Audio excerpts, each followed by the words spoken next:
পাটটা, তার মধ্যে ছোট আম কলকার কাজ করা হয়েছে। কালারটা আসবে ডিপ বটল গ্রিন, তার সাথে একটু বেগুনি মিলাবো, বেগুনি টাইপের কালারটা আসছে। পাড়ের মধ্যে দুটো সরু সরু পাড়ে কাজ করা হয়েছে দেখানো।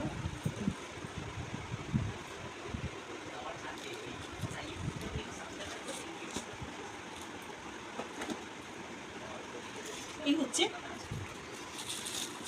আঁচল, এই হচ্ছে আঁচলের পোর্শন। আঁচলটা হবে বেগুনি কালারে, পাটটা হবে বেগুনি কালারে, এবং ব্লাউজ পিস, ব্লাউজ পিসটা পুরোটাই কাজ করা থাকবে। এই হচ্ছে ব্লাউজ পিস। ব্লাউজ পিসের কোমর আর পাড়ে হাতায় পাড়েতে কাজ থাকবে।